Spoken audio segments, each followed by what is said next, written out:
morning and welcome back to my YouTube channel, Pilipina and Turkish Vlog. Today is Friday. And today ay And today guys, naghahantay pa rin ako sa aking Kimlik ID or yung aking citizenship ID dito sa Turkey. Kung naalala nyo guys, nag-apply ako last week pa yun, di ba? Last week pa yun.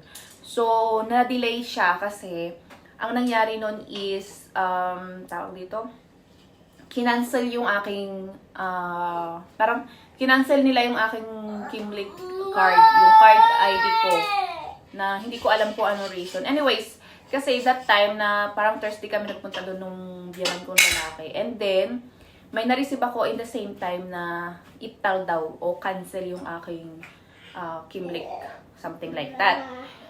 There is a problem at that time. And the same time, ginawa naman ni ate yung ng aking application sa aking card ID. So, at the same time, nagawa na rin niya naman ng paraan. I don't know, hindi naman niya sinabi kung ano yung problem. Pero sabi niya, system problem, bla. And then, by Friday, may na-receive na naman akong message na iptal na naman, na-cancel daw yung aking card. And anytime, pwede akong mag-apply daw. So, parang hindi ko siya pinansin. In-ignore ko lang yung message na yun. Kasi, feeling ko is, ano lang yun, by mistake lang. So, kasi ang maximum na dapat darating yung ID mo, ma-deliver yung ID mo sa bahay nyo is 1 week. So, nag-wait na kami ni Mr. ng 1 week and still wala pa yung ID ko. So, pinakita ko na sa kanya yung message sa akin ng government, ng ano ba yun, register office. Ng register office, pinakita ko na kay Mr. na may nag-message sa akin na gano'n. And then, galit na naman siya, syempre. Kasi sabi niya, bakit ko daw in-ignore yung mga ganyang message? Eh, sabi ko, akala ko kasi by mistake lang yun. So, ang ginawa ko is, dali-dali akong nagpa-picture kasi, sa totoo lang, sa una kong vlog, diba, sabi ko sa inyo, ayoko yung picture ko doon dahil sobrang luma na. And then, parang old yung aking book doon. Tapos yung aking suot na damit, parang Volcadats pa yun. Parang New Year, ganan. So, ayoko talaga yun. Sa totoo lang. And then, sabi ko, if I have any chance na palitan yung picture ko, papalitan ko yun. Kaya lang, ang pagpapalit nga is, magbabayad ka ng 1,000 lira. Eh, nanghihinayang naman ako sa 1,000 lira para lang doon. And it's my fault naman kung bakit binigay ko yung picture na yun. Actually, hindi naman talaga yung luma, guys. Kaya lang, medyo tawag dito, hindi ko siya maganda kasi parang kaano ko lang nung kay Layla, parang nagpa-picture kami nun. Basta, di ko alam kung bakit ang pangat. And yung nagpipicture sa akin nun is wala man lang kaano-ano na, 1, 2, 3, 4. Basta na lang pinicture na ako, and then tapos ganun na lang. And then, ang nangyari is, pinabalik ako doon ni Mr. So, bumalik ako doon, kasama ko lang si Layla, nag-taxi lang kami doon. Malapit lang naman yung dito, actually, yung registry office dito sa may amin. Parang 5 minutes away lang by car. Kaya lang, kasi si Mr. may trabaho, so hindi niya ako masasamahan. And nagpunta siya ng office at that time. So, ako lang yung pumunta, tsaka si Layla. Since malapit lang naman, nag-taxi lang kami. And then, nabudol pa ako din sa taxi na yan. Dahil kung saan pumunta yung taxi, mali daw yung address na nakalagay dun sa aking app or whatever. So, nabudol pa ako dun, guys. But anyways, it's okay lang naman. And then, nung pumunta na kami doon sa registry office, it's very smooth lang, guys. Sobrang dali lang. Kasi, may appointment naman ako eh. Kasi nagpa-appointment na ako. And then, tumawag din pala ako sa 199 para malaman kung kailangan ko ba talagang pumunta doon or baka nasend nila yon by mistake.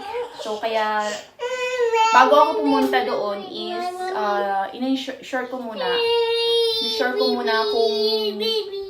kung kailangan ko ba talagang pumunta sa again doon sa registry office or cancel ba talaga yung application ko. So, yun.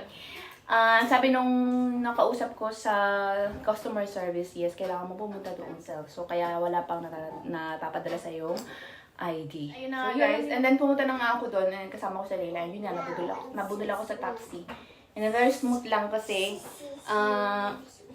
sobrang bilis lang nung aking doon. Dahil alam na nila kung anong problem, no? And, buti na lang talaga kasi nagpa-picture ako ng bago. Kasi yun nga ang talagang sabi ko, if ever natanongin yung bago kong picture, ito na yung ibibigay ko. At least medyo okay na siya, medyo maganda-ganda. And yun pala talaga yung reason kung bakit na cancel yung application ko sa aking card ID. Kasi yung picture ko daw is hindi ina-accept ng system. So kaya buti na lang talaga, nagpa-picture na ako para iwas talaga yung hassle pa rin. Kasi kung may baby ka, ang hirap. Pupunta ka pa sa pa-picturean, ganyan. So, medyo matatagalan ko. Buti na lang talaga, guys. So, yun na nga. Very, madali lang. Parang 2 minutes lang ako nakaupo doon. Nagperma-perma lang ako doon. Then, yung picture ko na bago binigay ko. Yun, binigyan ulit ako ng panibagong pin para sa aking ID. If ever dumating na yung ID ko, kailangan kong enter yung pin na yon para maka-access ako sa government website nila. So, ayun na guys, ang nangyari. And then ngayon, waiting pa rin ako sa aking ID. And nagpunta ako doon last Thursday. So, 1 week na guys, wala pa rin. So, waiting ako ngayon, baka darating na. Actually guys, kapag yung government post office dito, sobrang matagal silang mag-deliver. Lalo na kapag ginamit nyo yung paghalimbawa, pag-send kayo ng items to somewhere, talagang it took so long kapag yung government post office ang gamitin nyo na mga pag-send kayo ng items, ganyan. Kasi nga government sila and then medyo talagang mura sila. Mura sila kaysa doon sa mga parang private post. So yun, waiting tayo and I hopefully ngayong araw na ito is darating. May nagsend naman sa akin yung message na within the day daw the delivery. So let's see mamaya hours, after a few hours. Guys! Yes! Finally, dumating na ang ating hinahantay na matagal na inabot na ng 2 weeks. Na-cancel pa nung first week. Tapos ngayon, Turkish ID natin, guys. Dumating na. So, baka tayo makapiright nitong pinapanood ni Layla. Papanoorin ko lang siya para makapag-video tayo. Kasi siya ay may top up dahil kagigising lang niya. And na dito, alas 4. Finally, dumating na to guys. Super, hinahantay ko talaga to today. Hindi ako lumabas kasi nga, kailangan tong nandito ako personal kasi may pipirmahan ka doon sa kanila.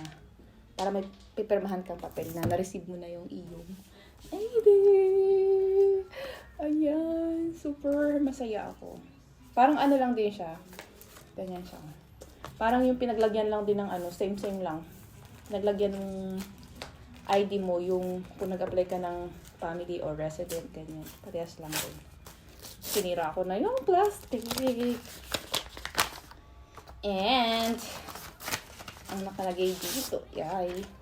Ganyan lang. TG. O, diba? TG lang tayo. Turkish ID. Oh my God, very simple lang, guys. Ang saya-saya, guys. Super masaya ako kasi at least hindi na tayo kailangang mag-apply ng ID dito sa Turkey. And this is the last na. Yung, alam niyo, yung citizen na tayo, Turkish citizen na tayo. Pwede na tayong mag-travel sa mga bansa na free visa ang Turkish. Like for example, sa Japan, sa Korea, free visa po ang Turkish. So, marami pang mga bansa na pwedeng puntahan na mga hindi na kailangan ng visa. But, and very easy na para sa Turkish citizen mag-access ng ibang bansa. So, yun lang yung benefit na maging Turkish citizen ka, guys. And ito yung ating picture.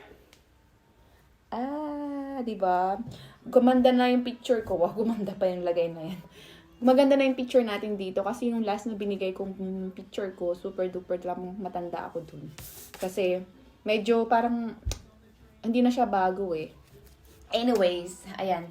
So, masaya ako. And the next step na gagawin ko is, marami akong plan, Actually, marami akong plan this year. Siguro, kapag 3 years old na si Layla, pwede na akong mag-apply. Pero may mga nag-job seeking na ako dito sa Turkey. May nakita akong job opportunities like to be call center agent dito sa Turkey. And they're looking for English speaker. And sana makapasa tayo. And then, at least daw, marunong daw ng basic Turkish. Marunong man akong basic Turkish. So, let's see yung mga opportunities na ganyan. But, hindi pa ngayon, guys. Kasi, maliit pa si Layla. And, kung mag-hire naman kami ng nanny para bayaran, para mag-alaga kay Layla. Ayoko naman ng ganun. So, wait lang natin na medyo lumaki na siya. And, try ko mag-work.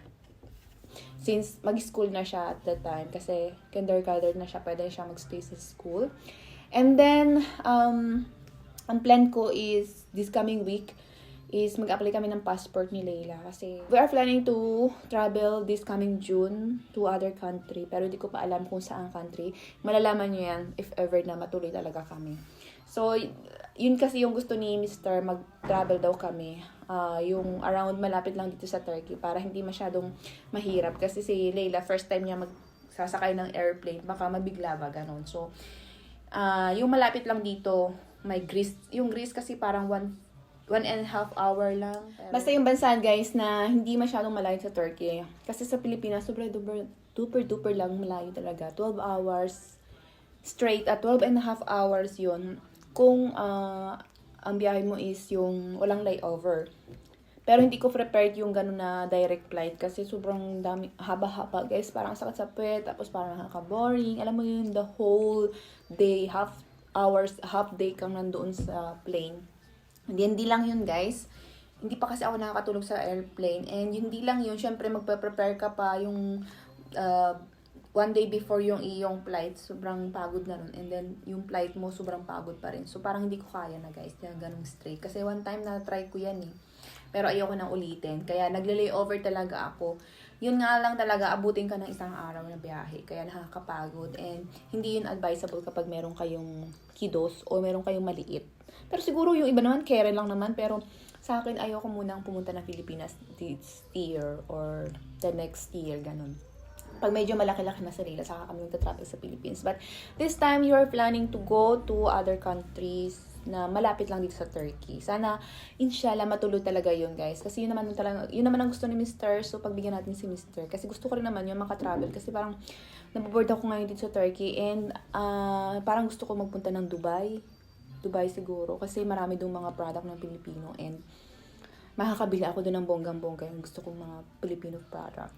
Anyways, ayan guys, that's end for our video for today. And na-share ko lang sa inyo yung aking kaligayahan or aking magandang moment, no? And thank you so much for joining us. Thank you so much sa inyo guys, sa lahat ng mga sumusuporta pa rin sa aking YouTube channel. And still, andyan pa rin sila kahit paminsan-minsan na lang ako nag-upload ng mga videos.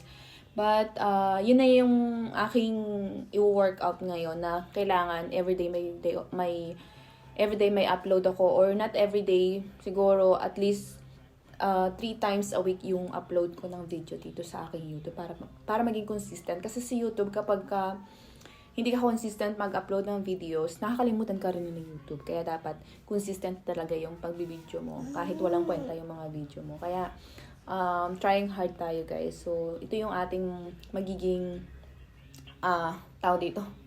Motivation. Ayan guys. So, that's the end of our video. And thank you so much for watching my vlog. Bye. Bye.